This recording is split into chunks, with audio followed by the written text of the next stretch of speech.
अमित का भी नंबर वो है और प्रॉपर्टी वालों का भी लाइव हो गया तो लाइव हो गया। नमस्कार, स्वागत है आपका हमारी खास पेशकश में दोस्तों। और देखिए, एक दो बड़े डेवलपमेंट्स हुए हैं और एक डेवलपमेंट है जो कि पुतिन और अमेरिका के बीच में जो आम सहमति बनी है, पुतिन और डोनाल्ड ट्रंप की मीटिंग हुई है, उसका एक इम्पैक्ट। और साथ ही जीएसटी के रेट्स में काफी कुछ इंडिकेशन आ रहे हैं कि बहुत सारे रेट्स कट होने वाले हैं, स्लैब्स में चेंज होने वाला है, तो उन सभी का इम्पैक्ट। तो इन सभी मुद्दों पर बात होगी। मेरे साथ मेरे सहयोगी सुमित मेहरोत्रा जुड़ चुके हैं। सुमित, हाय, गुड मॉर्निंग। मॉर्निंग। देखिए, वीकेंड बहुत ही कहते हैं ना, बहुत हैपनिंग था ये पूरा वीकेंड, जहां पर जो थर्सडे को कामकाज हुआ वो तो अपनी जगह है, वहां तो बहुत ही डल कामकाज था। ये बाजार बहुत स्केप्टिकल था ये देखने के लिए कि होना क्या है एक्चुअल में। पहली चीज जो उम्मीद नहीं थी किसी को, वो प्रधानमंत्री की तरफ से आई कि जीएसटी की दरों में एक बड़ी कटौती, और उन्होंने बोला कि दिवाली और बेहतर होते हुए दिखाई पड़ेगी, अच्छा तोहफा दिवाली में दिया जाएगा। तो पहला पार्ट तो ये उनकी तरफ से आया। तो ये सरप्राइज था मार्केट के लिए।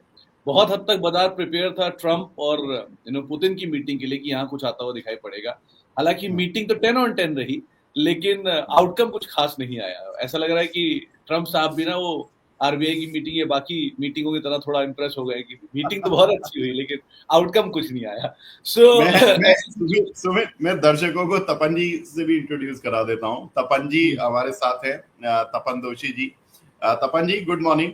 आपके पास भी मैं आऊंगा। हाँ सुमित, आप कुछ कह रहे थे। दोषी साहब पे तो आगे मैं जाऊंगा ही। वो पहली बार आज दोषी साहब से ऑनर मुलाकात हो रही है, ऑफर तो उनसे मुलाकात हो चुकी है, ऑनर उनसे पहली बार मुलाकात हो रही है, उनसे तो अलग से बात करेंगे। लेकिन मार्केट्स बहुत हद तक कल चीयर भी कर रहा था। एसजेएक्स निफ्टी ने कल, या वो भुज निफ्टी जिसको दोषी साहब ज्यादा बढ़िया ट्रैक करते हैं, तो भुज निफ्टी में ज्यादा अच्छा मूव आता हुआ दिखाई पड़ा था। लेकिन आज अगर एसजेएक्स निफ्टी देखेंगे 30-35 अंक नीचे ही कामकाज कर रहा है, बहुत कोई मूव है नहीं वहां पर। सो ओवर एक्साइटमेंट तो मार्केट में बहुत बना था कि जो है कुछ होगा कुछ होगा कुछ होगा। लेकिन अब कितना ओवर एक्साइटमेंट रहेगा, क्या ये भी सेल ऑन राइज की अपॉर्चुनिटी रहेगी, या ये कह लो ये भी तेजी एफआईएस को बेचने का एक बढ़िया मौका देंगे, इन सब पर बातचीत करते हैं दोषी साहब से। तपन सर नमस्कार, स्वागत है कार्यक्रम में। पहले तो बहुत बहुत शुक्रिया, और आपको और सभी दर्शकों को जन्माष्टमी की शुभकामनाएं। एक चीज जो वीकेंड पे आपको भी परेशान होना पड़ रहा है इसकी वजह से कि ये जो डेवलपमेंट्स तमाम चल रहे हैं, इसका होगा क्या इम्पैक्ट, बाजार इसे कैसे देखेगा, सेल ऑन मतलब गैप अप खुलेगा, ऊपर से बिकेगा या सस्टेन करेगा, क्या देख रहे हो आप? जी Sumit ji, thank you very much for calling. देखिए, ये जो दो इवेंट हुए, पहले अपना ट्रम्प और पुतिन की बात करते जो इवेंट हुआ, तो जैसे आपने बोला कि कुछ आया तो नहीं है, कि कोई सीज फायर नहीं आया, लेकिन कहते हैं ना कि इन अ वे इंडिया के लिए पॉजिटिव है। ऑफ कोर्स वो कुछ एडिशनल जो 25% टैरिफ जो 27 अगस्त को लगने वाले वो जा नहीं रहे। उन्होंने बोला है कि 2-3 वीक वो डिले करेंगे, नए टैरिफ नहीं लगाएंगे। एंड सिर्फ हमारे पे लगाए थे एडिशनल टैरिफ, चाइना पे तो लगाए नहीं थे। लेकिन अब तक अभी तो ऐसा लग रहा है कि आई थिंक 27 तक की हमें राह देखनी पड़ेगी कि अभी एडिशनल टैरिफ लगेंगी कि नहीं। लेकिन थोड़ा पॉजिटिव था, कह सकते हैं कि जो टेंशन था उसमें अभी आगे जाके थोड़ी बात चलेगी, तो ऐसा लग रहा है। तो वो एक पॉजिटिव नोट में बंद आया। जो सबसे बड़ी बात जो मार्केट को अच्छी लगी है, जो मोदी साहब ने बोला है कि वो रेट कट करने वाला, बाद में फाइनेंस मिनिस्ट्री ने बताया कि शायद चांसेस है 12% का 5% के स्लैब में चला जाए और 28% का 18% के स्लैब में चला जाए। तो उससे कुछ कह सकते हैं ना कि एफएमसीजी, व्हाइट गुड्स जो होते, फिर कह सकते फुटवेयर, वो सब काफी सेगमेंट्स में फायदा होगा। देखिए, इम्पैक्ट अगर आप देखो तो जीएसटी 1,96,000 करोड़ का जो आया था, उसमें से ये कुछ 2-3% ही आता है, इतना बड़ा नहीं, क्योंकि 80% जो होता है ना वो 18% के स्लैब से आता है, जो आपकी सर्विस, आईटी, टेलीकॉम, वो सब है, तो उनको टच नहीं किए गए। तो इसका भी जो इम्पैक्ट आएगा गवर्नमेंट को, फिस्कल डेफिसिट और जीडीपी में इतना बड़ा इम्पैक्ट नहीं आता है, तो वो गवर्नमेंट के लिए अच्छा है कि यानी कुछ ज्यादा नहीं दे रहे, ऑलमोस्ट 50,000 करोड़ की कह सकते हैं रेवेन्यू का इम्पैक्ट आएगा। लेकिन कहते हैं ये सेंटिमेंटल बूस्ट है, जो दिवाली से पहले अगर ये आ जाते हैं, ऑफकोर्स स्टेट मिनिस्ट्री को भी अप्रूव करना पड़ेगा क्योंकि उनका रेवेन्यू लॉस होता है, तो वो एक अच्छा खासा पुशबैक होगा, कह सकते हैं कंजम्पशन, स्टॉक्स और उन सब में। तो वहां हम अभी तेजी देख पाएंगे। और कल मुझे ऐसा लग रहा है, उस मंडे की बात कर रहा हूँ, तो मंडे ऐसा लगे तो ओपन तो थोड़ा 200 पॉइंट 100-200 पॉइंट तो ऊपर होना ही चाहिए, क्योंकि ये न्यूज अच्छी है।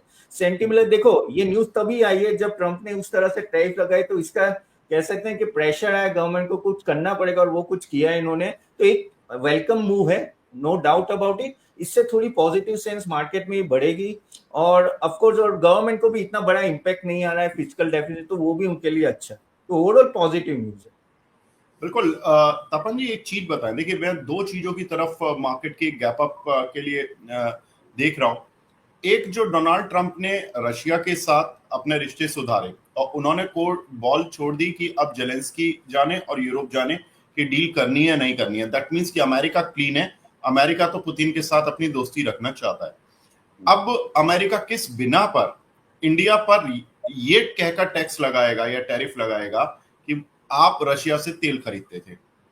तो ये अगर जो 2-3 वीक वाली बात भी आगे ट्रंप कर रहे हैं कि मैं 2-3 हफ्ते बाद डिसीजन लूंगा, तो ये डिसीजन अब उनको ये एक तरह से आप जो सैंक्शन लगा रहे हो या ये टैरिफ लगा रहे हो, ये इंडिया पर नहीं, इनडायरेक्ट मैसेज तो आप रशिया को भी देना चाहते थे कि जो आपके साथ जुड़ेगा हम उसको पनिश करेंगे। अब कैसे देंगे? देखिए, देखो, हमें तो पपेट की तरह यूज किया गया है, क्योंकि वो at the end of the China को कुछ कर नहीं सकते। चाइना बहुत ही बड़ा मार्केट है, और चाइना को वो हर्ट नहीं करना चाहते, इसलिए हमें पकड़ा और हम पे लगा दिया, और बोले इनडायरेक्टली रशिया पे कहते प्रेशर लगाए। अभी ये मीटिंग में कुछ आया नहीं है। अगर हमसे वो 25% टैरिफ लगा देते तो रशिया और रिलैक्स हो जाएगा कि चलो भाई, हमारे और ऑयल इंपोर्टर जो है सेकंड लार्जेस्ट, उसमें से हटा दिया। तो मुझे नहीं लगता वो हटाएंगे। वो अपने हमारे पे टैक्स लगा के रहेंगे जब तक यहाँ रशिया और यूक्रेन का कुछ होता नहीं है, क्योंकि हमें अगर छोड़ दिया तो उनका वो कहते हैं ना, वेपन चला जाएगा हाथ से। तो आई थिंक 27 अगस्त को तो नहीं होगा, 2-3 वीक में। अब ये तीनों का जो रशिया, यूक्रेन और ये यूएस मिलके क्या आता है, उसके बाद ही अपना टैरिफ वो हट सकता है। अब हमारे लिए टेंशन वो है कि तब तक तो हम पे लगा रहेगा, यानी 27 तक हमारा जो 25% इनिशियल है उसका इम्पैक्ट हम लोग ऑलरेडी देख रहे हैं। आप देखो, जॉब लॉस हो रहे, जेम्स एंड ज्वेलरी में खास नो, ऑलमोस्ट, मैं तो गुजरात में, तो मुझे पता है सूरत, जूनागढ़, सौराष्ट्र में ऑलमोस्ट 10,000 से ज्यादा जॉब लॉस हो रहे। इवन काफी सारे अदर सेगमेंट में भी अगर आप देखो, टेक्सटाइल में भी काफी जॉब लॉसेज हो रहे। अब 27 तारीख तो वो चलेगा, और शायद ऐसा हो सके 27 तारीख पहले वो डिले कर दे कि चलो 25% टैरिफ में और डिले करो, जब तक ये रशिया यूक्रेन का होता नहीं है। लेकिन I don't think additional tariff हटेगा, और जब तक इनका केस सॉल्व नहीं होता। और ये 25% तो अपना तभी हटेगा जब हम कुछ नेगोशिएट करते हैं उनके तो साथ। तपन सर, एक बात बताओ, जो सिचुएशन सिनेरियो भी चल रहा है, जिस हिसाब की एफआईज की सेलिंग चल रही है, 20,000 करोड़ का माल एफआईज ऑलरेडी बेच चुके हैं। पीछे की तरफ हम 50,000 करोड़ का माल ऑलरेडी बिकता हुआ देख रहे हैं। तो सेकंड मंथ है कंसेक्यूटिव जबकि माल बिक रहा है, और हैवी सेल ऑफ है। और ये बात भी आंकड़े साफ कहते हैं कि जब जब एफआईज की सेलिंग रहेगी तब तब ब्रॉडर मार्केट्स वीक ही रहेगा। सो मार्केट तो वीक है। दीपेन सर से मेरी बात हुई थी लास्ट वीकेंड पे, उन्होंने एक बात बहुत इंटरेस्टिंग बोली थी, क्योंकि एफआईज के बाद बहुत सारे एवेन्यूज हैं, बहुत सारे मार्केट्स हैं जिन पे वो बेट कर सकते हैं, इसलिए वो विनर है। वो कहीं भी पैसा डाल देते हैं, यहाँ से निकाल के, होता रशिया में डाल दे, कल को यूक्रेन में डाल दे। लेकिन जो इंडियन इन्वेस्टर है, म्यूचुअल फंड के थ्रू जाते हैं, बहुत लिमिटेड एक्सेस है उनके पास, या वो रिटेल जो है वो बेचारा अपना मार्केट में ही पैसा डालता रहता है। तो उनके लिए क्या चॉइस है? कल बाजार खुलेगा, तेजी के साथ खुलता है, सेंटिमेंट ड्रिवन होगा, अच्छी गैप अप होती है, और शाम को फिर हम एफआई का नंबर बिकवाली का ही देखेंगे। सो फिर अगेन वो एक एग्जिट ही तो मिला उनको, और सिचुएशन में ऐसा कुछ हुआ नहीं कि जो आप बाय करते हुए दिखाई पड़ो। तो इस सिचुएशन को कैसे डील किया जाए? सुमित जी, देखो, इसमें तो एक ही ऑप्शन जो रिटेल इन्वेस्टर के लिए बचता है, और वो हम लोग भी हमारे क्लाइंट्स को बोलते हैं कि भाई डोमेस्टिक फोकस पे फोकस कीजिए। अगर देखो, डोमेस्टिक में अगर आप फोकस करते हो तो कल की न्यूज डोमेस्टिक एटलीस्ट जो भी सेक्टर्स है उनके लिए तो अच्छी है। रही बात एक्सपोर्ट ओरिएंटेड, जो हमने ऑलरेडी ट्रम्प के वजह से जो भी सेक्टर्स इंपैक्ट आ रहे हैं, उसमें आई थिंक उसमें अभी निवेश करना चाहिए ही नहीं। अब रही बात एफआई तो देखो सेलिंग करेगी जब तक ये पूरा केस सॉल्व नहीं होता, क्योंकि अभी क्या है कि ट्रम्प, यानी ये इमेज की बात आ गई, यानी ये कितना चलेगा हमें पता नहीं, और एफआईआई भी जब तक क्लियरिटी नहीं आती। और ऊपर से अपना देखो, ये क्वार्टरली रिजल्ट जो है वो इतना अच्छा नहीं था। अब Q2 रिजल्ट आ रहा है, सेकेंड वीक ऑफ अक्टूबर से आना चालू होंगे, तब तक एफआईआई वेट नहीं करेंगे, तब तक वो सेलिंग प्रेशर थोड़ा, मुझे तो ऐसा लग रहा है, रहेगा। लेकिन ये जो कंजम्पशन स्टोरी अभी चालू होगी उसका अभी देखना पड़ेगा 2-3 दिन में कैसा इंपैक्ट आ रहा है, क्या आ रहा है स्टॉक्स में, और क्या कमेंट्री आती है कंपनीज के द्वारा। देखो, जितना मैंने देखा है तो शायद ऑलमोस्ट अगर आप ऑलमोस्ट कह सकते हैं कि जैसे एक स्लैब है जो आपका 12% का 5% होता है, तो उसमें आप 6.25% का आपका सेलिंग प्राइस डायरेक्टली कम हो सकता है। जो 28 का 18% होगा उसमें ऑलमोस्ट 7.8% का प्राइसिंग कम होगा। अब उससे कंजम्पशन बढ़ गया, तो कंपनी की कमेंट्री क्या आती है वो देखनी रहेगी। कंपनी आगे आके ये 2-3 दिन में कैसा बोले कि भाई इसके वजह से हमें ऐसा इंपैक्ट आ सकता है अगर लागू हो गया तो। अब वो सब पॉजिटिव सेंस से अगर एफआई को लगे कि हाँ भाई चलो डोमेस्टिक सेक्टर अच्छे, तो आगे जाके वो वापस आ सकते हैं। ग्लोबल क्रूज हमारे खिलाफ है, उसमें कोई डाउट नहीं। हमारा जो पोजीशन है ग्लोबली वो भी थोड़ा प्रॉब्लम में है। अब वही है कि ये जो जो गवर्नमेंट जो स्टेप्स ले रही है उनका इम्पैक्ट ऐसा है, उससे अगर एफआई वापस आए तो देखना रहेगा। और रिटेल इन्वेस्टर के लिए तो यही है, डोमेस्टिक फोकस ही रखना पड़ेगा। अभी एक्सपोर्ट ओरिएंटेड तो अभी भी वेट एंड वॉच ही है। बिल्कुल। तपन जी एक चीज बताएं, देखिए अब सेक्टोरल बात करते हैं आपके। पहले मैं पुतिन और इसी को देख लेते हैं। एक तो दो फूफाजियों की सुमित मुलाकात हुई दोनों ही बुरा मानने में बहुत ही आगे रहते हैं। और इसीलिए मीडिया को दूर रखा गया ताकि कुछ काम ना हो बीच में, और प्लेन में बैठ के मीटिंग करी ताकि ये कहीं बीच में बैठे ही ना, खत्म हो बीच से बीच ही कहानी सारी। ठीक है। और उसमें भी मतलब दोनों ने मतलब पुतिन का रेड कारपेट पर स्वागत हुआ। दैट मींस कि ये बात शायद जेलेंस्की को और यूरोप को अच्छी नहीं लगेगी। अभी तो उनके कमेंट्स आने बाकी हैं, और वो जो मीटिंग का ब्रीफ है वो नाटो को भी देंगे और बाकी यूरोपियन कंट्रीज को भी देंगे। उसके बाद शायद कुछ बात होगी। यूरोप और जेलेंस्की तो इसीलिए डरे हुए हैं कि कुछ वो जमीन का सौदा ना कराएं यूक्रेन की, कि हाँ ठीक है इतनी जमीन ले लो, कोई दिक्कत नहीं है, युद्ध खत्म करो, क्योंकि उनको शांति पुरस्कार चाहिए। लेकिन तपन जी एक चीज बताएं, देखिए 25% अगर एडिशनल टैरिफ रशिया के नाम का हट भी जाता है, दैट मींस कि आपके जो कच्चा तेल आप खरीद रहे थे उस पे जो एक तलवार लटकी हुई थी वो हटेगी। तो जब हम मंडे के मार्केट में खुलेंगे तो हमें ये IOC, BPCL, HPCL, Reliance, MRPL, Chennai petro जो रिफाइनर्स भी हैं और क्रूड ऑयल बायर भी हैं, मैं पढ़ रहा था कि बीपीसीएल का ऑलमोस्ट 33% जो क्रूड है वो अब रशिया से खरीद रहे हैं। आईओसी अपनी जरूरत का करीब 22 से 24% क्रूड रशिया से खरीद रहे हैं। इवन रिलायंस, सभी कंपनियों पर, हाँ रिलायंस कितना है सुमित, कुछ है आइडिया? रिलायंस ने जो लास्ट नंबर था उसके हिसाब से पूरे क्रूड के इंपोर्ट के शायद 26-27% का अकेला रिलायंस ले रहा था। तो एक बड़ा नंबर तो उसके पास ही आ रहा है। बड़ा नंबर। तो ये ऑलमोस्ट जब हम अपनी रिक्वायरमेंट का 35-36% खरीद रहे हैं तो ऑलमोस्ट वही प्रोपोर्शनेट कंपनीज में होगा। सर कैसे देख रहे हैं मंडे को, ये सारे शेयर्स चलेंगे या अभी उसी रेंज में ही रहना है? सी शेयर्स अगर ऑयल मार्केटिंग कंपनीज में ऑफकोर्स मैं ज्यादा positive compare to oil exploration companies, क्योंकि वहां है ना एक तरह से लोअर क्रूड ऑयल का डायरेक्टली बेनिफिट मिल रहा है। ऑयल प्राइसेस अगर 70-75 के नीचे रहे, ये 1-2 साल जो लग भी रहा है ना, क्योंकि जो फोरकास्ट है वो भी अराउंड 65-60 के आसपास ही है। तो ऑफकोर्स ऑयल मार्केटिंग कंपनी जैसे आईओसी, बीपीसीएल, इन सबको, एचपीसीएल, इनको डायरेक्ट फायदा होता है। ऊपर से ये जो हैंगओवर आगे जाके निकल जाते तो और बेटर रहेगा। लेकिन यहाँ एक बात है जो हम लोग बार बार कह रहे हैं कि क्या हमें रशिया से ऑयल लेके कहीं और ट्रांसफर करें, तो इतना इजी नहीं होता है। क्योंकि ये जो रिफाइनरी जो होती है ना, हर एक रशिया का ऑयल अलग होता है, यूएस का ऑयल अलग होता है, सऊदी का ऑयल अलग होता है। अकॉर्डिंगली उनको रिफाइनरी में चेंज करना पड़ता है। अब आप जैसे बोल रहे हो कि 30-30% ये लोग ले रहे हैं ऑलमोस्ट ये रशिया से, तो उनको अपनी रिफाइनरी में चेंजेस अकॉर्डिंगली करने पड़ते हैं अगर वो वापस मिडल ईस्ट से लेने हैं तो इतना इजी नहीं होता है इन सब सडनली ऐसे चेंज करना कि भाई हम लोग रशिया से सऊदी में चले जाए, तो ये टाइम लगेगा। और इसलिए गवर्नमेंट भी जानती है कि ये सब वायबल नहीं है, क्योंकि at the end of the day उनको भी फायदा हो रहा है, इसमें वापिस स्टेट गवर्नमेंट को भी फायदा हो रहा है, स्टेट गवर्नमेंट को भी। और ये क्योंकि आप देखो पेट्रोल पंप के तो प्राइसेस कम नहीं हुए, तो उनको भी अच्छा खासा मार्जिन मिल रहा है, तो वो भी क्यों मानेंगे। तो ये काफी हद से ऐसा लग रहा है कि कुछ भी हो जाए इंडिया तो नहीं छोड़ने वाला है रशिया का ऑयल। अब वो ट्रम्प को जो करना है करे, और मुझे लग रहा है कहीं ना कहीं अगर ये पीस टॉक हो गए तो ट्रम्प हटा देंगे वो। लेकिन अगर आप बोले लॉन्ग टर्म के लिए, अगर 1-2 साल के लिए, तो मैं I think oil marketing company से ज्यादा बेट करूंगी, उसमें मार्जिन अभी भी लग रहा है इंप्रूवमेंट होगा। अगर आप लास्ट बीपीसीएल का भी अगर आप अर्निंग कॉल देखो, उन्होंने मार्जिन इंप्रूवमेंट किया है, दैट शोज के अभी मार्जिन धीरे धीरे इंप्रूव हो रहा है उनका। So yes, oil marketing companies पे जाना चाहिए। एक बात बताओ दोषी सर, कल बाजार अगर एक्साइट होगा भी तो किन सेक्टर्स के दम पर एक्साइट होगा? सी ऑफ कोर्स के दम पर और एफएमसीजी बैंक्स के दम पर। हाँ, क्योंकि नहीं ये देखिए 2 सेक्टर सबसे बड़े सेक्टर होते हैं जो ड्राइव करते हैं और इनकी वेटेज सबसे ज्यादा होती है। 25% एक की है, 17% एक की है।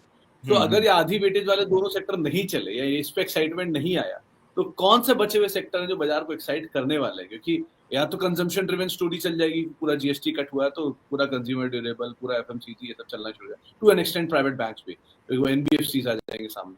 लेकिन बाकी जगहों पर ये क्रूड की इम्पैक्ट का यहाँ एक्साइटमेंट कहाँ आएगा? क्या फार्मा चलेगा या दूर रहे उससे? नहीं देखिए ये एक तरह से एक साइकिल चलती है। जैसे अगर ये रेट कट आता है और अगर एसएमई और एमएसएमई को फायदा होता है तो वहां भी अगर आपके एनपीए कम होते हैं तो बैंक्स को इनडायरेक्टली फायदा होता है। तो ये एक साइकिल होती है। तो अगर ये जो बूस्ट आएगा और उसके वजह से अगर दिवाली अच्छी गई सबकी तो ऑफ कोर्स ये एसएमई और एमएसएमई को डायरेक्ट फायदा होगा। तो उससे भी बैंक को और एनबीएफसी को, क्योंकि जो हमें एमएफआई लैंडिंग का इशू चल रहा है जो आपको भी पता है बैंक्स और एनबीएफसी में बहुत प्रॉब्लम हो रहा है, तो वहां शायद कुछ माइक्रो फाइनेंस लैंडिंग में कुछ इंप्रूवमेंट आ जाए अगर ये कंजम्पशन स्टार्ट हो। सी ओवर द ऑन ये तो बॉटम ऑफ द पिरामिड है। अगर बॉटम ऑफ द पिरामिड अगर आप खींचते हो तो उसके साथ और सेक्टर को भी धीरे धीरे फायदा हो सकता है। और उसके वजह से मुझे लग रहा है कि ये पूरी साइकिल होगी और ये अच्छा मूव इसलिए है क्योंकि आपने directly bottom of the pyramid hit किया है। तो मेरे हिसाब से ये डायरेक्ट इंपैक्ट तो नहीं आएगा, लेकिन आई थिंक 2-3 महीने में इसका ग्रेजुअल इंपैक्ट आपको क्वार्टरली अर्निंग उन सब में दिखेगा एक बार इंप्लीमेंट होता है। कल की बात करें तो कल मैं एग्री कर रहा हूँ, बैंक्स इसलिए शायद भागे कि भाई थोड़े एनपीएस कम होंगे, कंजम्पशन स्टोरी तो हमें पता ही है क्यों भागेगी, और बाकी सब जो फार्मा उन सबको डायरेक्ट फायदा नहीं हुआ क्योंकि वो तो एक्सपोर्ट हो। तो of course I think banks, NBFC, consumption story, real estate चलेंगे। रियल एस्टेट को भी आप देखो तो सीमेंट में 28% से 18% हो जाएगा, तो उनकी कॉस्ट ऑफ प्रोडक्शन कम होगी तो उनको फायदा होगा। तो रियल एस्टेट भी चलेंगे क्योंकि उनके भी काफी सारे 28% वाले स्लैब जो 18 हो रहे हैं उसमें आप देखो 7.5% का फायदा हो रहा है। तो इस तरह से आई थिंक वो वाइड रेंज में इंपैक्ट आएगा। जो सर्विस 18% जो सर्विस ओरिएंटेड वहां उन्होंने चेंज नहीं किया, बाकी इंपैक्ट आएगा। तो मुझे लगा ये overall I think other than export oriented ये सब थोड़े थोड़े तो चलने चाहिए। तो मित्तल एक बात बताओ, क्योंकि एक्सपोर्ट के फ्रंट पर हम लोगों को थोड़ा कंसर्न झेलना पड़ रहा है यूएस में और बाकी जगहों पे, तो क्या कंजम्पशन ड्रिवन स्टोरी को ही बूस्ट करने के लिए वापस गवर्नमेंट काम कर देगी? एक नीलेश सर की तरफ से एक बहुत सा स्टेटमेंट आया है कल इसके बाद। नीलेश सर को किसी ने पूछा, नीलेश शाह को, कोटक वाले, हाँ। उनको किसी ने पूछा कि जो है इंडिया में इस तरह के वॉर, मतलब यूएस में इस तरह के इश्यूज आ रहे हैं तो इंडिया कितना इफेक्ट होगा। तो उन्होंने एक लाइन बोली कि बहुत साल पहले यूएस ने इंडिया को सीड्स नहीं दिए थे खेती के लिए, जिसकी वजह ये हुई कि इंडिया ने एग्रीकल्चर रेवोल्यूशन ले आया और 18% आज एग्रीकल्चर का वो लेकर बैठा है। अब इंडिया को दोबारा वो एक्सपोर्ट को लेकर हिट कर रहा है, तो अब ऐसा कुछ इंडिया करेगा जो एक्सपोर्ट को भी साइफन ऑफ कर देगा। तो क्या ऐसी सिचुएशन बन रही है कि हम कंपनसेट कर रहे हैं उस पार्ट को हटा के इस पार्ट से? देखिए सुमित, मुझे लगता है कि जिन्होंने डील कर ली है ना, वो देश भी अपने ये मजबूरी में डील की है। किसी भी देश ने कोई खुशी से डील नहीं करने गया है। आप अचानक से 15-20% बड़ा सेटअप है, फैक्ट्री जो आपने लगाई हुई है, और हर देश का अपना एक एक्सपोर्ट कंट्रीब्यूशन है यूएस के साथ। फॉर एग्जांपल हमारे टोटल एक्सपोर्ट में करीब 18% कंट्रीब्यूट करता है यूएस, और which is around 87 billion dollar का हम एक्सपोर्ट करते हैं। अब अगर अचानक से हम अपना सारा सेटअप बंद कर देंगे कि हम यूएस को कुछ भी नहीं भेज रहे, तो बहुत सारी इंडस्ट्रीज को हिट लगेगा। आपको इंसेंटिवाइज करना पड़ेगा अगर उनको बचाना है तो। लेकिन अल्टीमेटली यही होगा कि एवेन्यूज तो हम तैयार कर रहे हैं, और कल आप अगर प्रधानमंत्री मोदी जी की स्पीच सुनो ना, तो उसमें केवल और केवल एक बात पर फोकस हो रहा है कि made in India, make in India, made in India, make in India, इसी चीज पर कि डिफेंस इक्विपमेंट भी घर में बनाओ। इंजन, प्लेन का इंजन जो कि हम जी से इंपोर्ट करते आ रहे हैं, एचएएल का आधा ऑर्डर एग्जीक्यूशन इसलिए नहीं हो रहा क्योंकि उनको इंजन नहीं मिल रहे टाइम पर जी से। अब अगर इंजन हमारे घर में बनते हैं तो हम जो ये लड़ाकू विमान है हम तो और तेजी से बना देंगे। एचएएल तो कहता है कि हमारी कैपेसिटी तो तैयार है, हमें इंजन नहीं मिल रहे।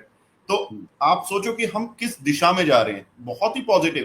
तपन सर एक चीज बताइए, केवल और केवल इंडियन मार्केट को आज एक ही चीज डरा रही है, टैरिफ। बाकी आप देखो आरबीआई रेट कट आ गया, जीएसटी रेट कट आ गया, 8 पे कमीशन अब लागू होने जा रहा है, 12 लाख के इनकम स्लैब में हम तक टैक्स माफी हो गई।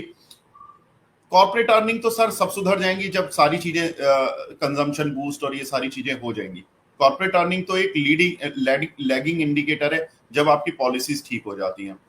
सर सारी पॉलिसी इंडियन गवर्नमेंट ने तो आई थिंक ठीक कर रखी है एज कंपेयर टू, मतलब जो केवल टैरिफ वाला प्रॉब्लम है। अगर ये भी सॉर्ट हो गया तो कितना जल्दी Indian market all time high लगाएगा? देखिए जो विवेक जी आपने जो बात की ना वो सही की कि देखो ये अगर ट्रम्प का कंपल्शन नहीं आता ना तो गवर्नमेंट इतनी फास्ट स्टेप नहीं लेते, क्योंकि आप देखो 7 अगस्त को ये टैक्स लगा था 25%, और आज हम लोग 15 तारीख को देख रहे हैं कि नो सडनली ये अनाउंसमेंट भी आ गई। तो एक कंपल्शन, लेकिन कभी कभी ऐसी चीजें ना गवर्नमेंट को जगह थी, at the end of the day customer को फायदा होता है, तो यही हो रहा है। और ये आई थिंक जो स्टेप्स लिए उसका इम्पैक्ट तो ऑफकोर्स फार रीचिंग है, और आगे जाके भी अभी देखो, क्योंकि ये जो इम्पैक्ट आया है 25% टैरिफ और ये 1 महीना भी चला, तो जैसे हमने जो सेगमेंट्स के तो इम्पैक्ट बढ़ा है, तो गवर्नमेंट को बहुत फास्ट स्टेप्स लेंगे ये 1 महीने में, क्योंकि वो सेट ऑफ करना पड़ेगा। अभी तक जितना मैंने पढ़ा है कि $40 बिलियन का ऑलमोस्ट हिट आ जाएगा 25% टैरिफ पे। 50% तो ऐसे भी पॉसिबल नहीं, वायबल ही नहीं है। तो गवर्नमेंट को इतने जल्दी स्टेप्स और 1-2 महीने में भी लाने पड़ेंगे to compensate all this sector, नहीं तो लोग रास्ते में आ जाएंगे कि भाई आप क्या कर रहे हो। तो government has to do lot many things. Government ने तो बोल ही दिया है कि भाई 0% चांस है हम लोग एग्रीकल्चर में कुछ कह सकते हैं कि कॉम्प्रोमाइज करेंगे, तो ट्रम्प से तो वो मानने नहीं वाले एग्रीकल्चर सेक्टर में। सो एक तरह से इंडिया के लिए अच्छा है, एक तरह से कि भाई हम कंपल्सरी अभी रिफॉर्म्स पे जा रहे हैं, तो GST is of course a very big step, और आगे जाके ईज ऑफ डूइंग बिजनेस किस तरह से वो ला रहे हैं, इवन लॉज, और जिस तरह से इनकम टैक्स का भी अभी हमको तो दिया बेनिफिट। तो I think is all time high मुझे लग रहा है थोड़ा टाइम लगेगा, still I am not betting on all time high, क्योंकि स्टिल एक टैरिफ की तलवार तो लटकी हुई है, और सबसे बड़ी बात अर्निंग्स अभी तक आए नहीं है, तो मुझे नहीं लगता all time high. I think next quarter तक तो लगेगा, लेकिन हाँ I think things are going in right situation, and I think यहाँ से थोड़ा पॉजिटिव तो होना चाहिए। तो तपन से एक बात बताओ, जो सब सेक्टर है, बड़े बड़े sector, consumer durable, cement, agri, लेकिन फर्टिलाइजर के ऊपर काम किया गया, सेमीकंडक्टर के ऊपर बातचीत हो रही है कि उसको भी डोमेस्टिक साइड पे बनाया जाएगा, और बहुत सारी कंपनियां उस पर ऑलरेडी काम कर रही हैं। सीजी पावर जैसी कंपनियां हो गई जो आपके गुजरात में बड़ा सेटअप लेके बैठी हैं, प्लस टाटा ग्रुप भी गुजरात में ही सेटअप कर रहा है सेमीकंडक्टर को लेकर। इसके अलावा एग्रीकल्चर में भी इस बार हम ऑलरेडी देख रहे हैं, कोरोमंडल, जीएनएफसी, चंबल, सबके नंबर बेटर भी आए। फर्टिलाइजर स्पेस वैसे भी अच्छा कर रहा है, और इंडिया क्योंकि मानसून भी अच्छा ही रहा है इस बारी, तो ये दोनों चीजों का बूस्ट इन दोनों सेक्टर के ऊपर कैसा आता हो देख रहे हो आप? देखो fertiliser sector of course no Sumit ji, मैं आपसे 100% एग्री करूँ। इवन आप देखिए कि जो रिजल्ट्स आए ना उनके मार्जिन में भी काफी इंप्रूवमेंट आया। तो fertiliser sector I think I am quite bullish के, आई थिंक इवन एग्रोकेमिकल्स और वो सब ने, आप देखो कि वही एक केमिकल सेक्टर में अगर सब सेगमेंट देखे तो एग्रोकेमिकल सबसे अच्छा चल रहा है, और वो रहेगा। आई थिंक काफी पॉजिटिव चीजें वहां हुई है, और सबसे बड़ी बात तो मानसून इस बार अच्छा रहा, तो वो काफी बेनिफिशियल रहा। और जो आप सेमीकंडक्टर उन सब की बात करें, लेकिन देखिए हमें भी पता है कि कैपेसिटी आने में और चालू होने में, प्रोडक्शन उसमें टाइम लगता है, तो मैं वो उस सेक्टर में इम्पैक्ट में अभी भी 6 महीने 1 साल में बड़ा देखूंगा, क्योंकि ये कैपेसिटी ये इतना नहीं इजी नहीं है, क्योंकि वो टेक्नोलॉजी ड्रिवन है काफी, और ये सब मुझे भी पता है अहमदाबाद के पास ही काफी सारे आ रहे हैं, लेकिन जो जितना मुझे पता है कि it will take some time, at least 1 year लगेगा कि हमें ना उस तरह जाना। लेकिन जैसे हमारी बात हुई ना कि ये सब सेटअप चालू है, एक बार स्टार्ट होंगे, और ऊपर से देखो सेमीकंडक्टर लगेंगे, फिर तब तक टेक्नोलॉजी और आगे निकल जाएगी। So we have to run fast, we have to run very fast, क्योंकि चाइना जो चाइना मैक्सिमम सेमीकंडक्टर सब मैन्युफैक्चरिंग करता है, वो बहुत फास्ट स्पीड से जा रहा है। तो हमें सिर्फ कैपेसिटी लगा के फैक्ट्री चालू करके फायदा नहीं है, टेक्नोलॉजी भी उस तरह से लानी है कि उनको कॉम्पीट कर पाए, नहीं तो वही होगा कि बना लिया लेकिन फायदा नहीं हो रहा है, कोई ले नहीं रहे। तो there lot of things to be consider, but there धीरे धीरे सेटअप हो रहा है, और उसमें टाइम लगेगा, लेकिन I think agrochemical is a sector जो अच्छा चल रहा है अभी।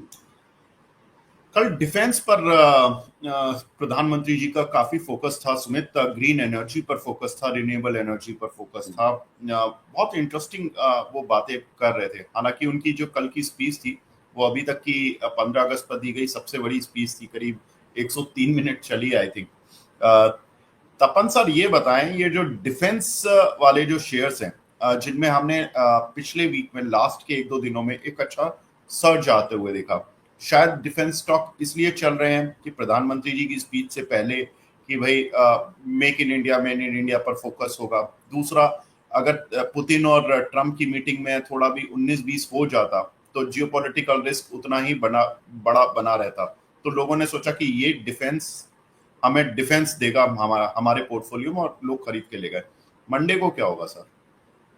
देखो, डिफेंस तो एक थीम है जो हमें आई थिंक 10 साल का मेगा ट्रेंड है, लेकिन प्रॉब्लम वही हो रहा है कि वैल्यूएशन काफी बढ़ चुके हैं। और ऐसा नहीं कि ले सकते हैं, लेकिन आपको स्टॉक स्पेसिफिक काफी जाना पड़ेगा, क्योंकि आप देखिए तो ड्रोन्स की बात करें तो जैसे आइडिया 4J या जेन टेक्नोलॉजी, उन सबके रिजल्ट अभी भी नहीं आ रहे, अभी भी वो लॉस मेकिंग है। और जो कैपेसिटी और जो वो सब प्रॉपरली कहते हैं ना प्रोडक्शन, वो 1 साल का अभी भी टाइम लैग लग रहा है। तो वहां आपको काफी स्टॉक वाइज देखना पड़ेगा। अगर बीएल का देखो तो रिजल्ट अच्छा है। एचएल की आपने जो बहुत ही अच्छी बात की कि आप हम लोग जी के इंजन पे डिपेंडेंट है, अब वो वहां डिले हुआ तो इनका भी डिले होगा, हालांकि उनके रिजल्ट काफी अच्छे आए। तो आपको है ना वहां अगर देखना है तो आपको काफी सेगमेंट वाइज देखना पड़ेगा, सब segment like radar system, aerospace, drone technology, और उस तरह से आप देखिए। इवन मेजागोन का रिजल्ट अच्छा नहीं था, तो यहाँ देखना पड़ेगा जो आउटसोर्सिंग से भी वो कुछ अपने इंजिन और वो सब लाते तो टाइम पे डिलीवर हो रहे कि नहीं, कैपेसिटी जिस तरह से बढ़ा रहे उसका एग्जीक्यूशन कैसा हो रहा है। क्योंकि ऑर्डर बुक आप देखो तो ऑलमोस्ट सबके 4 गुना 5 गुना है, तो ऑर्डर बुक में कोई प्रॉब्लम नहीं है और नए ऑर्डर्स आएंगे। लेकिन ये जो स्ट्रगल कर रही है कंपनीज, वो है कैपेसिटी बिल्डअप करने में और उसको एग्जीक्यूशन करने में। और वहां क्योंकि ये सडनली हुआ है, देखो ये 3 साल हमें लगता है कि बहुत है, लेकिन 3 साल इतनी हैवी इंडस्ट्री के लिए और जो टेक्नोलॉजी पे इतना डिपेंडेंट है, they need time to adjust. तो यहाँ ना थोड़ा हमें ना वैल्यूएशन पर्सपेक्टिव से स्टॉक स्पेसिफिक जाना चाहिए, रेदर देन पूरा नो एक ऐसे आंख बंद करके इन्वेस्ट कीजिए। लेकिन हाँ, मेगा ट्रेंड है, अगर आप गलत स्टॉक में फंस गए यानी हाई वैल्यूएशन फंस गए तो 2-3 साल में हाथ हो जाएगा, लेकिन टाइम लगेगा। सो आई थिंक आपको रिजल्ट देख के, वैल्यूएशन देख के इन्वेस्ट करना बेटर रहेगा डिफेंस।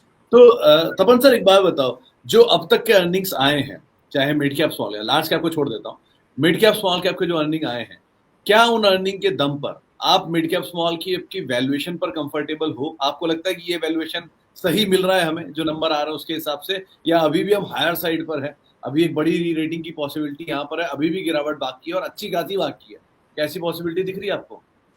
सुमित जी देखो, जो परचेजिंग हुई है वो सब डीआई ने की है, एफआई तो सेल करके बेच रहे हैं। और वो आपने जो रीजन दिया वो सही बोला कि एफआई को और बाकी सब कंट्री में बहुत सस्ते में मिल रहा है। हम लोग अभी भी 21-22 के पीई पे चल रहे हैं निफ्टी के लेवल पे, ठीक है। और मिड कैप और स्मॉल कैप भी ऐसा नहीं कि बहुत सस्ते मिल रहे हैं। तो देखिए ये सब्जेक्टिव मैटर होता है कि आप कौन सा स्टॉक स्पेसिफिक, सेक्टर स्पेसिफिक देख रहे हो। वैल्यूएशन चीप नहीं है, अभी भी चीप नहीं है। काफी सारे मिड कैप और स्मॉल कैप में अभी भी आप देखो तो वैल्यूएशन हाई है। लेकिन यहाँ जैसे ये हमेशा मिड कैप स्मॉल कैप आपका स्टॉक स्पेसिफिक होगा, और ये मार्केट ऐसा नहीं है कि mid cap small cap suddenly rally करेगा, क्योंकि यहाँ कोई हमारा टेलविंड नहीं दिख रहा है। टेलविंड जो सबसे बड़ा होता है वो है अर्निंग्स जैसे इस बार भी मिड कैप स्मॉल कैप भी देखो तो मिले जो है, क्योंकि हम लोग भी जो ट्रैक करते हैं सबके अच्छे नहीं है, खास करके स्मॉल कैप तो काफी के रिजल्ट बहुत खराब आए।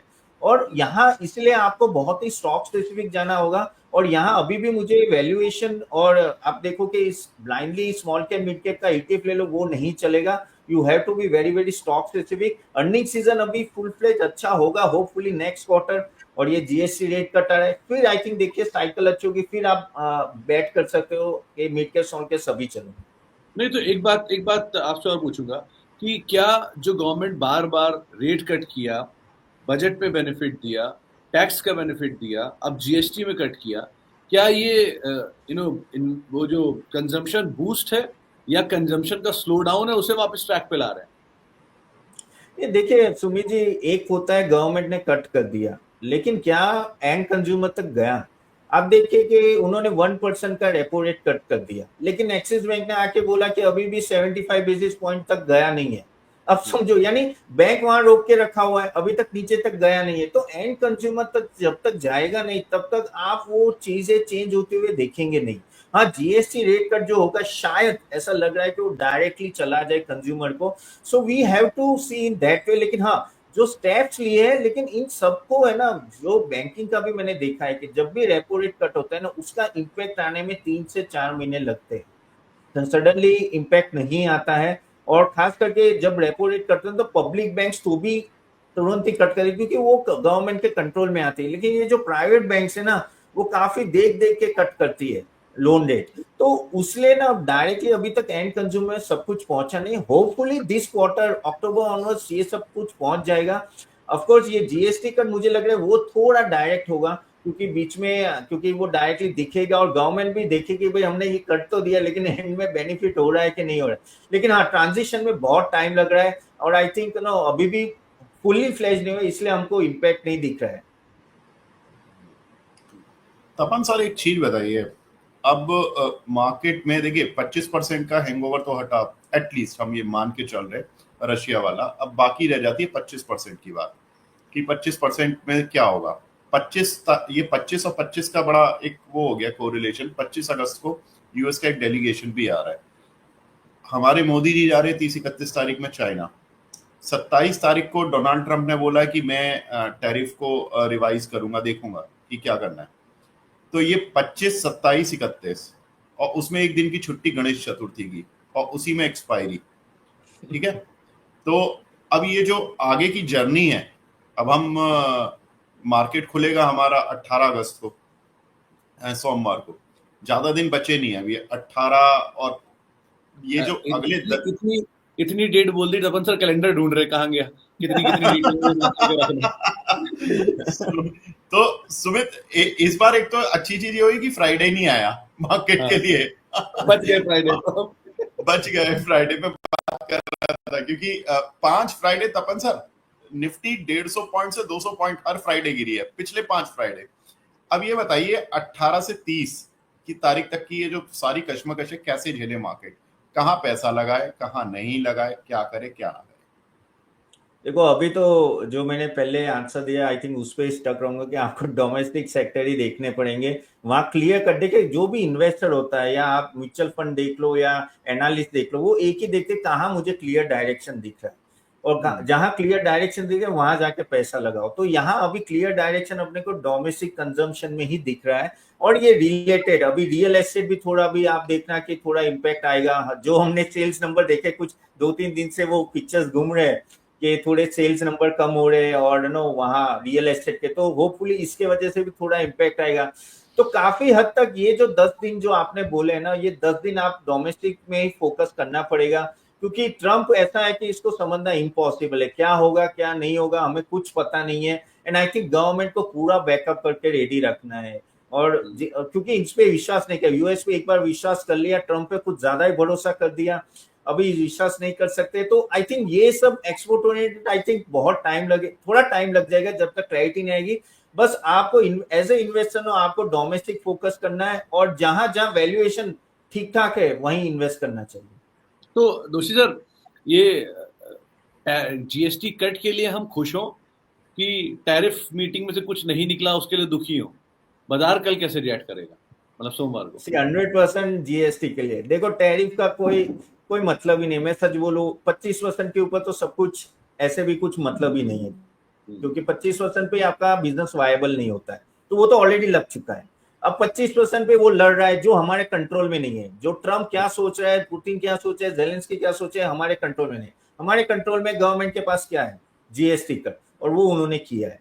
तो आई थिंक हमें हमारे कंट्रोल में जो है उस पर फोकस करना है। आई थिंक उसमें राइट स्टेप लिया है गवर्नमेंट ने कि चलो आके उन्होंने थोड़ा प्रोएक्टिव करके 1 वीक में आके ले दिया, और एज्यूम कर रहे हैं, और मैं तो एज्यूम कर रहा हूं कि आई थिंक 1-2 महीने में और कुछ स्टेप्स लेंगे जिससे डोमेस्टिक कंजम्पशन बढ़े, क्योंकि 140 करोड़ कम फिगर नहीं होती। अगर वहां से कंजम्पशन आ गया तो भाई 87 बिलियन का जो एक्सपोर्ट है उससे कोई मायने अपने को लगेगा ना। और खास करके ये जो छोटे छोटे जो सेगमेंट है जो डायरेक्टली हिट हो रहे हैं उनको अगर आपने हुक दे दी, और एक तरह से ना देखो ये मोदी जी का भी एक तरह का होता है कि डाइवर्ट करते हैं ना कि अटेंशन, लोग अभी चिल्ला रहे थे ना कभी जॉब लॉस हो रही है, अभी ये कर दिया तो सबको खुश कर दिया, तो पॉलिटिकली भी ये सब चल रहा है। But I think this is step in right direction, और हमारे कंट्रोल में domestic I think government steps लेगी और वही अच्छा रहेगा। आई थिंक बाकी तो ट्रम्प साहब के मेहरबानी पे रहेगा।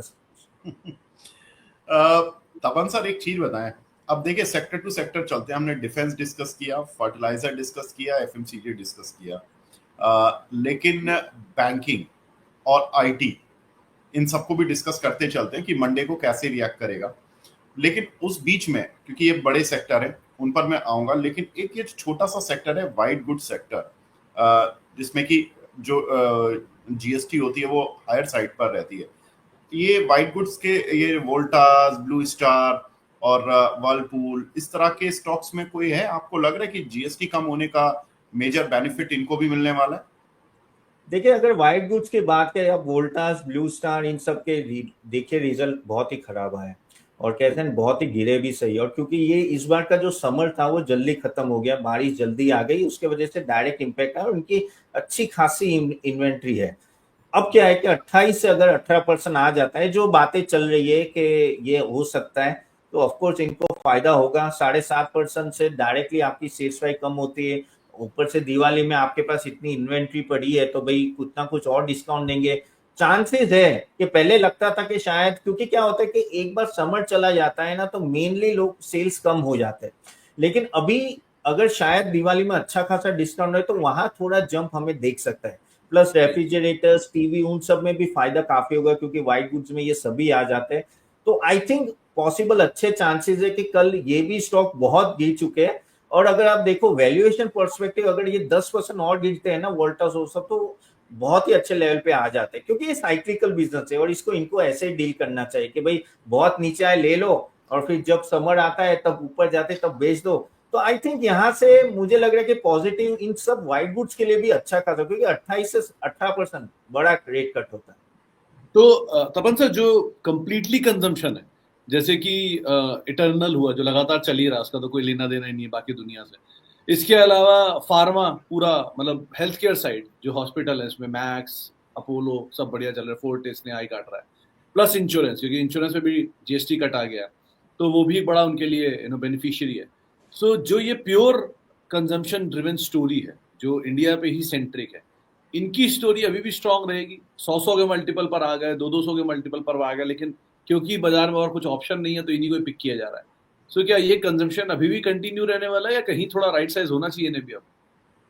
जी सुमित जी, देखिए एक के बाद एक लेते हैं रिजल्ट। जैसे आपने ई कॉमर्स इसकी बात की, नो इटर्नल की और स्विगी एंड ऑल दैट, देखो वो आपको भी पता है कि नो मार्केट शेयर के पीछे भाग रही है, सभी मार्केट शेयर के पीछे भाग रहे हैं, प्रॉफिट साइड में रख दिया है। लेकिन मार्केट इसलिए खुश हो रहा है कि भाई आगे जाके कभी ना कभी वो प्रॉफिट बना देंगे अच्छा खासा, और इसलिए उनको 100 के ऊपर के पी मिल रहे हैं। लेकिन उसमें फायदा कैसे हो सकता है इन सबका, कि इनडायरेक्टली फायदा होगा कि क्योंकि अगर आप एसी खरीद रहे हो तो आपको थोड़ा पैसे बच गए तो आप चलो एक पिज्जा ऑर्डर कर लो, तो इनडायरेक्टली इन सब में थोड़ा इनडायरेक्टली फायदा अच्छा खासा हो सकता है, तो वो भी बूस्ट में आ ही जाएंगे।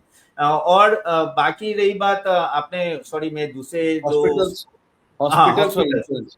हाँ अभी hospital insurance, if I am not wrong Sumit ji, शायद इंश्योरेंस में अभी तक इस बार में भी रेट कट का इंश्योरेंस शायद इन्वॉल्व नहीं है, तो भी देख लेंगे।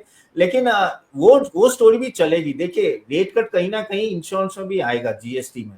और आई थिंक आप देखो कि जिस तरह से हेल्थ इंश्योरेंस भाग रहा है ना, उस तरह से आप देखो ये जो बड़ी बड़ी अपोलो हॉस्पिटल है, मैक्स हेल्थ केयर से लेके सभी, उन सब में आप ऑक्यूपेंसी रेशियो देखो ऑलमोस्ट 75 to 80% आती है। अगर अपोलो हॉस्पिटल के अभी के रिजल्ट की बात है, बहुत ही बढ़िया रिजल्ट थे वहां, तो मुझे तो ये बड़ा ट्रेंड दिख रहा है, क्योंकि कोई नई हॉस्पिटल भी आनी है मल्टी स्पेशलिटी, उनको 3-4 साल लग जाते हैं। तो जो करंट हॉस्पिटल होती है ना, उसकी ऑक्यूपेंसी ज्यादा रहती है। Plus as a health insurance इतना बढ़ रहा है ना कि अभी आपके पास 5 लाख का ऑलरेडी इंश्योरेंस है और आपको कुछ नी रिप्लेसमेंट करना है, आप सोचते क्या चलो यार अपोलो में जाके कर लो, क्या फर्क पड़ता है, और पूरे साल में और तो कोई बीमारी नहीं है, तो 1.5 लाख खर्चा करके वहां वो आ जाते हैं, तो उनको फायदा। तो ये सब हॉस्पिटल्स जो होते हैं जो प्रीमियम है, उनको भी फायदा हो रहा है हेल्थ इंश्योरेंस की वजह से। और आगे जाके यहाँ भी रैशनलाइजेशन हो गया, क्योंकि अभी ये एक बार चालू हुआ है, वो कहीं ना कहीं हर सेगमेंट में हिट आएगा और रेट कट शायद थोड़े आ सके जीएसटी। तो मैं दोनों इंश्योरेंस और हेल्थ केयर में बुलिश हूँ, लेकिन ज्यादा हेल्थ केयर में ज्यादा बुलिश हूँ। इंश्योरेंस में थोड़ा तो भी है ना, अभी भी कंपटीशन और वो सब है, तो भी मैं I think hospitals health care में ज्यादा बुलिश हूँ कंपेयर टू इंश्योरेंस। सुमित, कुछ दर्शक पूछ रहे हैं भाई रात भर सोए नहीं क्या? शंकर जी हाँ, पूछ सही रहे हैं बात। हमारे। नहीं, सही में नहीं सो पाया, ये बात तो बिल्कुल सही है कि जिसने बोला सही गेस किया कि मैं सोया नहीं रात भर। कुछ यार, देखो, मैं तो आपसे उल्टा पूछने वाला था, कल कितनी रात को सोए थे, क्योंकि 1:30 बजे 1 बजे तक तो पुतिन और वही चल रहा था, उसी को ही देख रहा था। पहले तो उनका जो काफिला जा रहा है, उन्होंने फाइटर प्लेन ऊपर से उड़ाए, रेड कारपेट बिछाया, ये सब बढ़िया लग रहा था, टीवी के लिए अच्छी चीज थी, तो बैठे ये सब देख रहे थे पहले तो। उसके बाद फिर मतलब सुबह जब निकले तो कुछ हुआ ही नहीं मीटिंग में, खत्म ही कहानी, कुछ हुआ नहीं, डिस्कशन करके चाय वाय पी के चले गए। वो तो देखो यही वो मैं तो सोच रहा पता था। वो तो पता ही था कि उनकी मीटिंग रात 12:30 बजे से होनी थी और अलास्का डोनाल्ड ट्रंप को छोड़ना तो 7:15 बजे, वो उनका एक शेड्यूल्ड मामला था। लेकिन मैं सोच रहा था कि शायद मीटिंग लंबी चलेगी, लेकिन वो 2.5 पौने 3 घंटे में फिनिश हो गई। हाँ, अब उनके लेकिन 2.5 पौने 3 घंटे हमारी सुबह हो गई ना, इस चक्कर में फिर छोड़ दिया, बैठे रह गए, तो यही देखते देखते निकल गया टाइम। लेकिन अलास्का अलास्का हमसे 13.5 घंटे पीछे है। मतलब उनका फ्राइडे चल रहा था, हम सैटरडे में प्रवेश कर चुके थे। उनके एएम 11 बजे उनकी मीटिंग शुरू हुई और 5:15 बजे तक का टाइम शेड्यूल था, और हमारे रात के 1 बज रहे थे, मतलब 12:30 बज रहे थे, जो इसमें कि हम फ्राइडे नाइट को क्रॉस कर चुके थे, सैटरडे शुरू हो चुका था। लेकिन ये एक चीज है, इतना कवरेज किसी भी मीट को मिला नहीं जितना कल जो कवरेज मिला था। मैं तो हर जगह इंटरेस्टिंग बात आता हूँ मित्तल, तुझे लग रहा है ना कि मैं सोया नहीं, आप अगर मोदी जी देखो वो भी आज सोए नहीं होंगे, उनकी भी आज होगी, वो भी रात भर देख रहे होंगे किसकी मीटिंग में क्या निकल गया, उधर ज़ेलेंस्की भी जाग रहे होंगे कि क्या निकला क्या नहीं निकला। मतलब आप सोचो, global ministers, global coverage airport पे चल रही, ये चेक कर रहा है कि कौन कैसे हाथ मिलाया गया, क्या बॉडी लैंग्वेज है, इस पे डिस्कशन हो रहा है। तो आप सोचो किस लेवल की मीटिंग चल रही होगी। तो इसलिए मीटिंग इंपॉर्टेंट थी, तो रात में बैठे थे, यही देख रहे थे। लेकिन निराशा तब हार लगी जब कुछ हुआ ही नहीं, हो जाता तो ज्यादा खुश हो जाते, और क्या। सही बात है, बिल्कुल। और देखो, कल तो मुझे लगता है कि जर्नलिस्ट कम्युनिटी भी शायद खोल खोल के बीच में अपने नोटिफिकेशंस वगैरह और लाइव कवरेज के लिए देख रही थी। और इनफैक्ट स्टॉक मार्केट के लोग, मतलब जो स्टॉक मार्केट के लोग हैं, उनके रात को मैसेजेस आ रहे थे मेरे पास भी कि मीटिंग ओवर हो गई क्या, मीटिंग में कुछ निकला क्या। तो मतलब लोग इतने उत्सुक थे इस चीज को जानने के लिए कि हुआ क्या एक्चुअली मीटिंग में। चलिए, खैर मीटिंग में तो जो हुआ सो हुआ।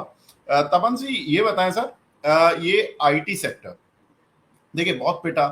टीसीएस बेचारा गाइडेंस, लोअर गाइडेंस जो रेंज थी उसको बढ़ाने के बाद भी पिटा।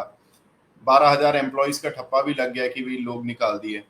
इन्फोसिस ने भी रिजल्ट भी ठीक दिए थे, गाइडेंस भी ठीक दी थी, फिर भी पिटा, वो भी नहीं चला।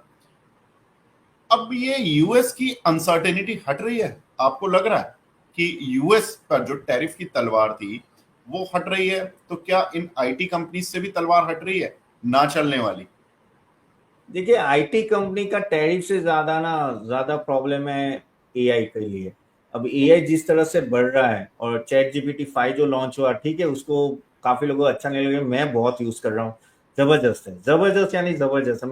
मैं सच बोलूं, मैं झूठ नहीं बोलूं, अगर मैं हम लोग जितना रिसर्च, मुझे 5 रिसर्च एनालिस्ट रखने पर या 6, अब वो 2 से चला रहा हूं मैं, क्योंकि इतना आधा काम 70-80% काम तो एआई कर लेता है। और इस पावरफुल एआई की वजह से आपको सही में आईटी को प्रॉब्लम है, क्योंकि हम लोग टीसीएस, इन्फोसिस, अगर आप देखो 3 साल का सीएजीआर देख लो, -2%, -3% है। अब 3 साल में एनवीडिया 2 ट्रिलियन से 4 ट्रिलियन चला गया। आप समझो तो वो कहाँ चले गए, हम कहाँ रह गए। क्यों? क्योंकि हम सर्विस ओरिएंटेड है और वो इनोवेशन में जा रहे हैं। माइक्रोसॉफ्ट ने 4 ट्रिलियन क्रॉस कर दिया, पिछले 1.5-2 साल में 33%, आई थिंक 2.5 ट्रिलियन से 4 ट्रिलियन क्रॉस किया। अब देखो उस लेवल पे वो लोग कितना ग्रो कर रहे हैं, और हमारा मार्केट कैप तो कितना छोटा है इन सब का, तो भी नहीं ग्रो कर रहे। क्यों? क्योंकि हम लोग ऊपर ही नहीं आ पाए सर्विस ओरिएंटेड बिजनेस। और अभी हमारे लिए प्रॉब्लम क्या है, एआई आ गया, अब ये सब तो यूज करने लगे, और यूएस में ही इवोल्यूशन है पूरा एआई का। तब कंपनियां जहां हम लोग 50 इन्फोसिस लगा रहे होंगे, वो बोलेगा भाई 50 के क्या, आपका तो 5 लोगों से काम हो जाएगा, भाई कॉन्ट्रैक्ट रीनेगोशिएट करते हैं। रीनेगोशिएट करेंगे तो हम कहाँ जाएंगे, हमारे पास तो कोई ऑप्शन नहीं, हमें करना पड़ेगा। और ऊपर से कंज्यूम और डिस्क्रिशनरी स्पेंडिंग आईटी में थोड़ी कम हो सके। देखो ये बड़ा स्ट्रक्चरल चेंज है, और मैं खास करके I am bearish on IT sector for long time, from last 6 month. और क्योंकि यही लग रहा है, क्योंकि एआई इज टेकिंग ओवर, और उसका इम्पैक्ट हम लोग, क्योंकि उस फास्ट रेट से चेंज नहीं हो रहा। अभी कोई एक छोटी कंपनी इन्फोसिस ने बाय की एआई रिलेटेड, लेकिन उससे कुछ चेंज नहीं होगा। जब तक हम लोग सर्विस ओरिएंटेड रहेंगे ना, ये होगा कि ऐसा कोई इवोल्यूशन आ जाता है एआई जैसा, तो हमारे पूरे बिजनेस मॉडल को हिला देगा। और ऊपर से क्या हो, ये सेंटिमेंट वीक हो गए एआई अभी, क्या सॉरी आईटी के, अब थोड़ा भी ऊपर जाएगा ना, सेलिंग प्रेशर आ रहा है, क्योंकि सब लोग निकलना चाहते हैं। सो आई थिंक ये ट्रम्प का नहीं है, ये एआई का प्रॉब्लम है, और वो लंबा चलेगा। दोषी सर, एक स्टेटमेंट है उसमें मैं आपसे और मित्तल दोनों से बात करूंगा, पहले आप अपनी राय दो। कि पुतिन साहब कह रहे हैं कि I can confirm Ukraine war would not have occurred if Trump were president. क्या ऐसा होता क्या कि अगर अगर ट्रम्प साहब प्रेसिडेंट होते तो यूक्रेन की वॉर नहीं होती, या उसकी जगह सबके साथ वॉर हो चुकी होती? वो अभी पुतिन साहब क्या है, वहां जाके तो कुछ तो बोलेंगे ना उनके लिए, तो ऐसी बात है नहीं। पुतिन बहुत शातिर है, पुतिन काफी ट्रम्प लोगों को यानी आराम से घुमा सकता है। सच में पुतिन बहुत शातिर है, तो वो कभी हिलता भी नहीं। आप देखिए ना, इतना प्रेशर है तो भी वो अपनी चला रहा है। तो आई थिंक पुतिन तो ठीक है, वहां जाके बोल दिया, लेकिन ये वॉर पुतिन ने जानबूझ के की है, और वो उनको पता है कि एक बार यूक्रेन हाथ से चला गया, बाकी सब देश भी चले जाएंगे, इसलिए उन्होंने लिया। तो वो उनके अस्तित्व के लिए किया था। बट एनीवेज आई थिंक ये तो होने वाला ही था। नहीं तो मित्तल, तुम्हें लगता है कि ये वॉर अगर अगर ट्रम्प साहब होते तो ये वॉर ना होती, बल्कि दुनिया के आधी देश लड़ चुके होते? मैं बस यही बोल सकता हूँ सुमित कि अगर उनके मन में ये 2020 में ये इच्छा होती कि मुझे नोबेल पुरस्कार जीतना, वो भी शांति वाला, तो कभी ये वॉर नहीं होती। वो टेंशन कराते पहले, और फिर कहते देखो 2-1 गोले छुटवाते, और फिर कहते कि देखो मैंने वॉर रुकवा दिया। जैसे उन्होंने इंडिया पाकिस्तान का क्रेडिट लेने की कोशिश की है, और दुनिया जहां में वो कोशिश कर रहे हैं। थाईलैंड भी, और जो उनका कंट्री से पाला हुआ, वहां पर 1-2 वॉर उन्होंने इजराइल वाला को भी थोड़ा शांत करने की कोशिश की है। तो कर तो रहे हैं, ईरान के साथ भी कर रहे हैं। तो ये सारी चीजें हैं। लेकिन तपन सर, एक चीज और जो हमारे दर्शक भी पूछ रहे हैं कि अभी तक फार्मा पर बात नहीं हुई है। सर, फार्मा में क्या लग रहा है? यूएस नेक्स्ट मंथ में, सितंबर में, उन्होंने अपनी फार्मास्यूटिकल कंपनीज को ऑर्डर दिया हुआ है कि भाई आप दाम घटाओ। वो कितना ही दाम घटा लेंगे तब भी इंडियन जेनरिक को तो कम्पीट नहीं कर पाएंगे, क्योंकि इंडियन जेनरिक तो बहुत ही सस्ता है। और उनके जो हॉस्पिटलाइजेशन के बिल में जो इंडियन जेनरिक, वो जो जेनरिक पार्ट होता है वो 90% होता है, और उस 90% का 50% हमारी इंडिया की फार्मास्यूटिकल कंपनियां मार्केट शेयर रखती हैं। कितना मुश्किल होगा डोनाल्ड ट्रंप को ये बोल देना कि इंडियन फार्मा पर भी हम टैरिफ लगा देंगे? आई थिंक ये पॉसिबल नहीं होगा विवेक जी। जैसे आपने रीजन दिए ना, वो बिल्कुल वैलिड रीजन है। अगर लगाना होता अभी तक लगा दिया होता। क्यों अभी भी एग्जाम किया है फार्मा को? क्योंकि उनको पता है कि उनके डायरेक्टली मेडिकल बिल को इम्पैक्ट आएगा, तो नेक्स्ट इलेक्शन में प्रॉब्लम आएगा। तो कोई भी नेता होता है पहले तो अपनी पोस्ट बचा लेता है। तो आई थिंक वो तो नहीं करेंगे, और मुझे लगता भी नहीं कि फार्मा में आएगा। हाँ, उन्होंने अपनी कंपनीज को बोला है, हमारी कंपनी को तो बोल ही नहीं सकते, ऑलरेडी बहुत चीप लेवल पे बेच रहे हैं। तो फार्मा में डायरेक्ट इम्पैक्ट तो नहीं है, लेकिन सेंटिमेंटल हैंगओवर रह जाता है जब आपके रिलेशन खराब हो जाते हैं। क्या पता कल उठ के कुछ आ गया तो मिसाइल कहीं से, तो वैसे ही डर हो जाता है। सेंटिमेंटली ये थोड़ा वीक हो गया है फार्मा। अदरवाइज और कुछ प्रॉब्लम नहीं दिख रहा है। क्या, क्योंकि क्या होता है कि कभी वीजा के इश्यू आ जाता है, कभी यूएस वो कहते हैं ना कि एफडीए वो थोड़े स्ट्रांग हो जाएंगे तो प्रॉब्लम हो जाएगी। तो जब रिलेशन खराब होते हैं तो उसके रिप्लिकेशंस बहुत आते हैं। तो वहां फार्मा को थोड़ा वो है कि आगे क्या होगा। लेकिन मुझे नहीं लगता कि ट्रम्प टैरिफ लगाएंगे, क्योंकि उनको डायरेक्ट इम्पैक्ट आ रहा है। और आगे जाके भी आई थिंक जेनरिक बिजनेस वो सब चलेंगे, और सीडीएमओ एक सेगमेंट है जो बहुत अच्छा चलेगा। लेकिन देखते क्या होता है। बट फार्मा अभी तो मुझे नहीं लग रहा कि वो टैरिफ लगाएंगे। तो अच्छा, इस पूरे डिस्कशन में तपन सर एक चीज मिस हो गई कि जो एसएनपी का अपग्रेड हुआ है इंडिया को BBB- से BBB, ये एसएनपी की तरफ से अपग्रेड आया है। पहला पार्ट ये एक मतलब बूस्ट है। और बढ़िया हो जाता अगर और बढ़िया रेटिंग होती, लेकिन ये नंबर भी अच्छा है। और दूसरा, इंडिया और रशिया के बीच जो बातचीत है रुपी ट्रेड को लेकर, जो कि नेक्स्ट वीक शेड्यूल्ड है, इन दोनों को अब आप कैसे देख रहे हो कि इंडिया रशिया, अब क्या रशिया का स्टांस कुछ बदलेगा क्रूड बेचने को लेकर, या वही सेम स्टांस के साथ? अब तक तो सबसे पुराना दोस्त वही रहा है और वो कंटिन्यू कर रहा है अपने स्टांस के साथ। तो ये मीटिंग से कुछ बदलेगा? अगली मीटिंग मॉस्को में होनी है प्रेसिडेंट के साथ, यूएस प्रेसिडेंट के साथ। तो ये दो इवेंट क्यों, कैसे आप रीड कर रहे हो जो अब तक डिस्कस नहीं हुआ है? देखिए, अगर वो जो रेटिंग अपग्रेड आई पे तो बहुत लेट आई। अभी आपके फिजिकल डेफिसिट का अपने पोजीशन देखो, जब वो BBB दिया था उन्होंने, तब देखो I think 7 to 8% physical deficit था अपना, तो अभी कितना नीचे आ गया। तो बहुत लेट आया। एने कोई मायने नहीं रखता है। रेटिंग एजेंसी, हमें भी पता है लेमन ब्रदर क्राइसिस के टाइम किस तरह से उन्होंने लेमन ब्रदर्स को नो इन्वेस्टिंग रेटिंग देके रखा होता है इन सब कंपनियों ने। तो ठीक है, वो पॉलिटिकल ज्यादा होता है रेदर देन, नहीं तो कब का रेटिंग अपग्रेड अपना आ चुका होना चाहिए। अब रही बात, ये बात करते कि हमारा पोजीशन रशिया के साथ रहेगा, तो आई थिंक वो और गहरा होगा। क्योंकि एक बात तो समझ ली इस गवर्नमेंट ने कि भाई ट्रम्प और यूएस पे कोई भरोसा किया नहीं जाएगा। जब अगर प्रॉब्लम आएगी ना, हमें साइड में रख देंगे। तो वो और अपना ट्रेड डील भी नहीं है। उस तरह से रशिया से जो ऑयल आ रहा है ना, उससे हमें बहुत ही बड़ा फायदा हो रहा है। तो मुझे नहीं लगता कि अपना स्टांस रशिया के लिए चेंज होगा, नहीं होगा, और आई थिंक और फास्ट होगा और अच्छा होगा। ट्रम्प अपनी तरफ से के लिए वो शॉर्ट टर्म ही देख रहे कि मुझे नोबेल प्राइज चाहिए, मुझे ये करना है, इसलिए वो इंडिया पे लगा है। लेकिन अगर लॉन्ग टर्म देखो तो यूएस इंडिया का रिलेशन अब रियली खराब हो गए, क्योंकि आप यूएस को कितना बड़ा एलाई मानते थे, और ये ऐसे ना पीठ के पीछे छुरा गोपा ऐसी बात है। तो क्योंकि हमको ही सिर्फ एडिशनल टैरिफ लगे, तो मुझे नहीं लगता यूएस में अभी ये गवर्नमेंट विश्वास करेगी। और उन्होंने बार बार बोला है, रशिया ने जब आगे भी वॉर हुए थे तब रशिया ने ही सपोर्ट किया, तो आई थिंक ये और गहरी होगी।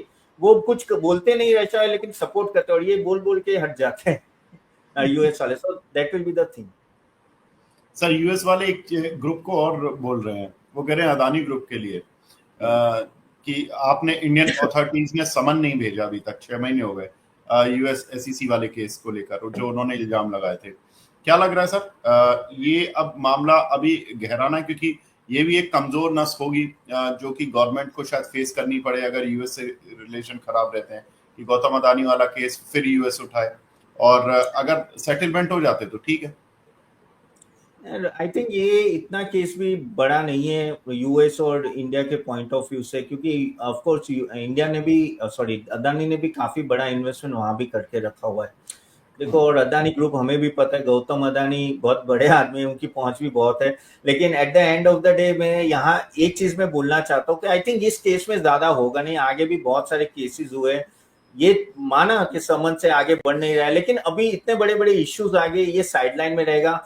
आगे जाके ट्रिगर हो, मेरे चांसेस मुझे कम लग रहा है कि ये एक केस के वजह से इंडिया गवर्नमेंट को स्टेप ले, to smaller case compare to जो बड़ी चीजें हो रही। तपन सर एक बात बताओ, इस ग्रुप की री रेटिंग तो मानते हो गई है? क्योंकि पहले जब ये ग्रुप 4,000, 4,000, 4,500 रुपए शेयरों के दाम होते थे, तब 200, 400, 500 के मल्टीपल पे स्टॉक होते थे।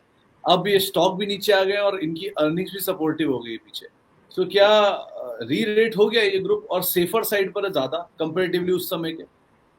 ऑलरेडी हो गया है सुमित जी। आप देखो पिछले 4-5 महीने से आप प्राइस की मूवमेंट देखो, उन्होंने कितना डेट रीपे किया है। देखो कुछ भी बोलो गौतम अदानी, और देखो मैं तो अहमदाबाद में हूँ तो मुझे ज्यादा पता है, लेकिन यहाँ ये कल हम लोग वही अदानी शांति का मॉल, अदानी कॉर्पोरेट है, उसके आजू बाजू में हम लोग घूम रहे थे, ऐसे ही फैमिली के साथ निकला था। एंड आई नो कि जो पीछे की भी जो सेकंड हेराकी है ना, उनके बच्चे बहुत ही वेल एस्टेब्लिश और अच्छा काम भी, और इंफ्रास्ट्रक्चर प्रोजेक्ट्स में देखो आप इनका देखिए कि आपने इनका पूरा जो बिजनेस है ना इंफ्रास्ट्रक्चर प्रोजेक्ट्स में, इंफ्रास्ट्रक्चर प्रोजेक्ट उन्होंने बहुत ही अच्छा काम किया है। और अभी ये जो डेट रीपेमेंट हुआ है तो उनके सर से पूरी तलवार ही हट गई है। देखो जो प्रॉब्लम था, क्या प्रॉब्लम था कि डेट बहुत है, डेट को ऑलमोस्ट इन लोगों ने बहुत ही कम कर दिया है। और अभी तो नए नए बॉन्ड्स इश्यू हुए, वो भी अच्छे सब्सक्राइब हुए और रिजल्ट भी अच्छे आ रहे हैं, कोई खराब नहीं आ रहा है। आई थिंक ये री रेटिंग हो चुकी है। ये केस जो हुआ है वो भी है ना, आई थिंक उनके साले को लगा, आई थिंक किसको लगा है मुझे याद नहीं है एग्जिट, लेकिन वो केस भी इंडिविजुअल पे लगा हुआ है, ना कि पूरी कंपनी पे। तो मुझे लग रहा है कि इसको प्रॉब्लम नहीं है। आई थिंक ये ग्रुप है ना अच्छी तरह से आगे बढ़ रहा है। तपन सर, आई थिंक सुमित कुछ और पूछना है? नहीं, तपन सर से एक ही चीज पूछनी है। तपन सर क्या प्लान है फिर वीकेंड का? आधा तो हम कर ही चुके हैं, अब आगे का आधा तो करोगे। एक्चुअली आज पूरे दिन का प्रोग्राम था, लेकिन विवेक जी ने बोला कि यार आ जाओ 11 बजे, तो मैं चलो तो करते। बस आज ये सेशन खत्म होके फिर हमारे फैमिली गेट टुगेदर है, 2 दिन तो वही है एक्चुअली। अच्छा, खाना पीना चलेगा, खाना पीना चलेगा। मित्तल घर पे कहीं बाहर गया हुआ है? हाँ, मित्तल कहीं पर है, बाहर गया हुआ घर पे? शायद अभी मूड बनेगा तो गाड़ी उठा के अभी बस निकल सकता हूँ। अगर मैं अभी नहीं निकला अगले 2 घंटे में तो फिर नहीं निकल पाऊंगा सुबह। अभी कल तो बहुत जैम था तुम्हारी साइड भी, उधर ही पूरा एनसीआर चौक। बहुत मैं अपने फ्रेंड्स वगैरह से यही बात कर रहा था। मैंने कहा कि किस साइड, किस दिशा में जाना है ये देखना पड़ेगा। हमने कहा एक पेन को घुमाते हैं और जिस दिशा में पेन रुकेगा उसी दिशा में गाड़ी उठाकर चल देंगे, और जो भी ठीक ठाक जगह होगी वहां रुक जाएंगे जहां भीड़ कम होगी। लेकिन आपको पता ही है दिल्ली एनसीआर 100 किलोमीटर तक भीड़ पता नहीं कहां से आ रही है, क्या हो रहा है। कंजम्पशन ड्रिवन स्टोरी है ना हमारी। मैं तो यही सुमित, एक चीज सोचो, 33 करोड़ लोग, 34 करोड़ लोग यूएस में, 74 करोड़ लोग यूरोप में, है ना। प्रीमियम कस्टमर है, मैं मानता हूँ थोड़ा महंगा खरीदते हैं, मतलब आप समझो दोनों का टोटल मिलाकर 108 करोड़ करीब आता है।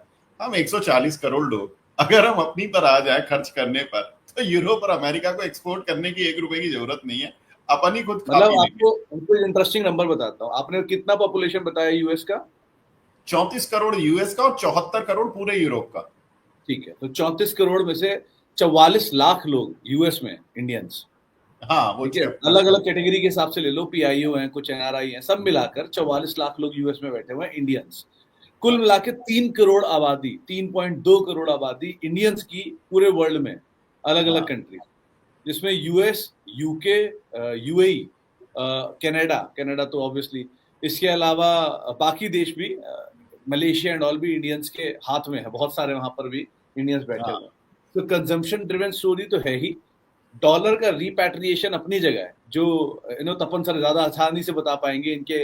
अगर आप कभी भुज साइड पे जाओ तो एक गांव आता है छोटा सा, वो तपन सर ज्यादा बेहतर जानते होंगे।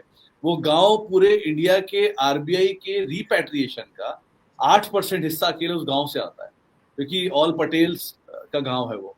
सो वो सारे बैंक्स वहां अवेलेबल है, कभी आप जाके उस साइड देखना कि वो छोटा सा गांव है लेकिन उसमें सारे मल्टीनेशनल बैंक भी बैठे हुए हैं, एचएसबीसी, स्टैंसी ऐसे बैंक बैठे हुए वहां पे। तो इस तरह का रिपैट्रिएशन आता है। तो अगर कंजम्पशन पार्ट स्ट्रांग होना शुरू हो जाए और बेटर होता जाए या और रिपैट्रिएशन आने लग जाए, सिचुएशन और बेटर हो सकती है। It is just some policy की टिंकरिंग की जरूरत है, जो आपको और ज्यादा बेटर पोजीशन बना सकती है। इससे ज्यादा कोई खास अंतर नहीं आएगा। सही बात है। तपन सर कुछ ऐड करना चाहेंगे, लास्ट रिमार्क? नहीं, जो सुमित जी ने बोला वो बिल्कुल सही बोला कि कंजम्पशन हमारे लिए सबसे बड़ा प्लस पॉइंट है। देखिए अभी तक हमने उतना एक्सप्लोर नहीं हुआ है।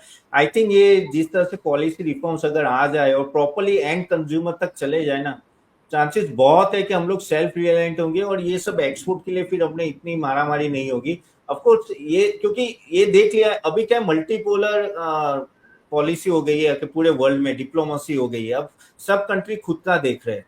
जिस तरह से ट्रम्प साहब ने ये मुहिम छेड़ी है ना टैरिफ के, अब सब लोग अपना देख रहे हैं। तो आई थिंक यही अपना सबसे प्लस पॉइंट है और आई थिंक सरकार को पता है कि इसको कैसे ट्रिगर करना है। तो आई थिंक होपफुली कुछ क्वार्टर्स में करेंगे और विल बी सेल्फ सफिशिएंट।